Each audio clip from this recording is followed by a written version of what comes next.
Right, good evening Munuwese. So I'm not going to oppose. I'm not against the people of Zimbabwe. So nyaya iripo inyaya yekuti tinenge tichionesana.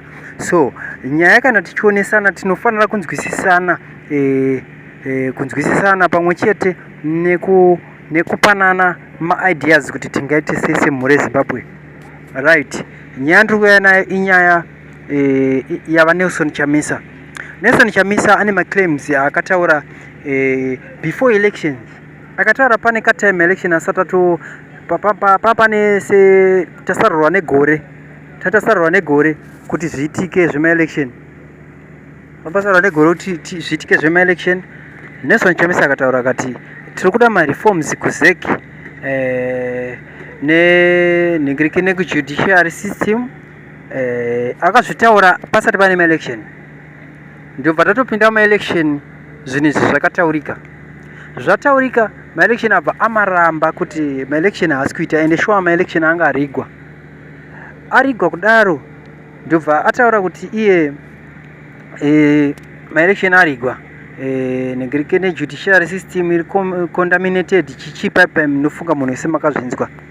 So right, nyaya yangu pairi ndepekudai. So chinhu chinorwadza kufa uchitambura usina chawasira mhuri yako. Chandoda kuti tidzidzisane ndechekuti ma-politicians ma-enemies pa-public, asi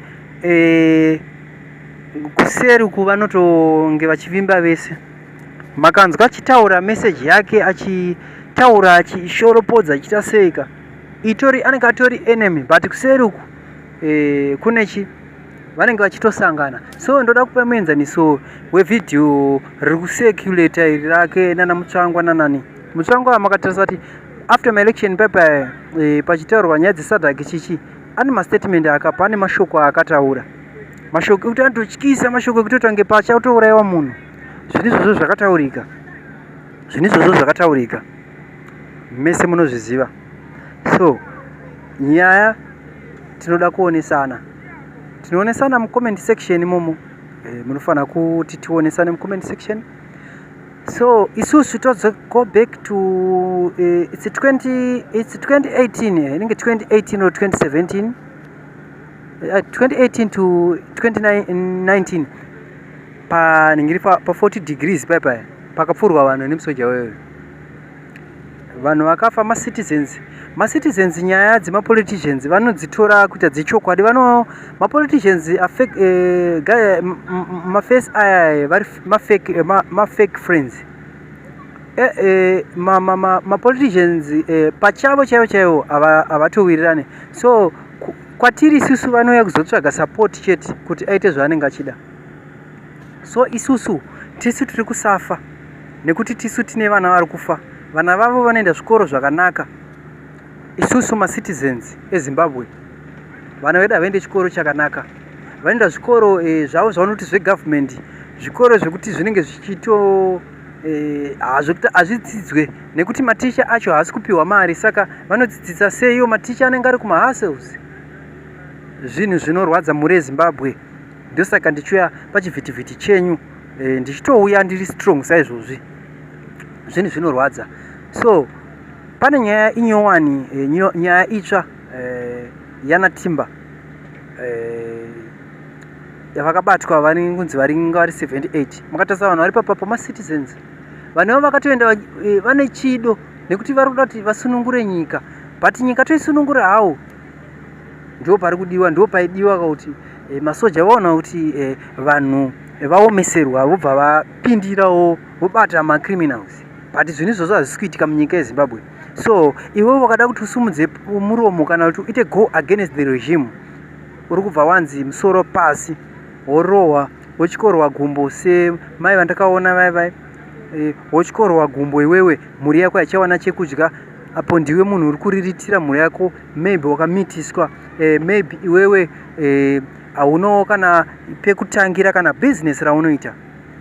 So zvinhu zviri kuti costa mhuri yeZimbabwe kutrasta ma-politicians. Ino handisi kuti venga Nelson Chamisa, asi ndinoti mutarise kuti how many times vanhu vachifa nekuda kwake. Tokona kuti vanhu ava ibrutality yepolisi kana inenge chitumwa nemukuru wayo idibhati.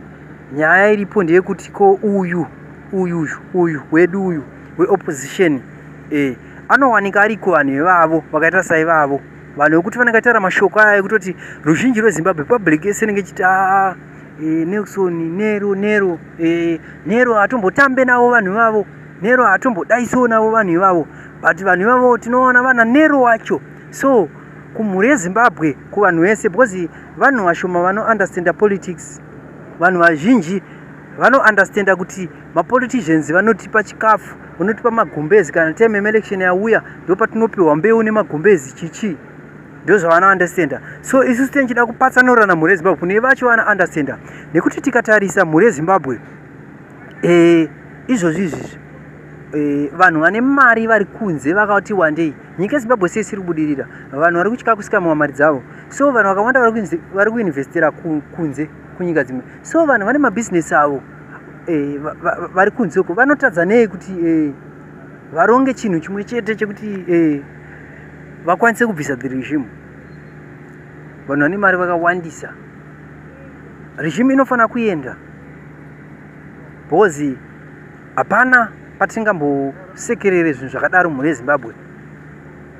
Tarisai kufa kwaita vanhu kubvira pa2017 pabviswa Bhobho pacho, paitonzi Bhobho aiuraya vanhu ka Bhobho anga asina chaita, papasina chaita, zvava zviri zvidiki aiuraya vanhu vanga vaitaura zvinhu zvinoshanda, zvo vanhu vaingonyudza. Pabhobho patori nani kuraya kwaBhobho than Mufesu.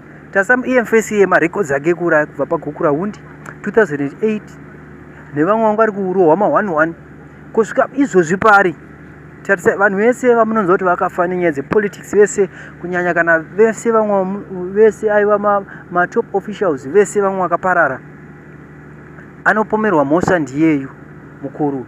So mukuru munhu wekuti mari akaita kudhara, chinomutadzisa kuti asarende chi mukuru ari supposed to step down, nekuti mhuri yeZimbabwe makore ari kuenda, precious time iri kurasirwa vana vese.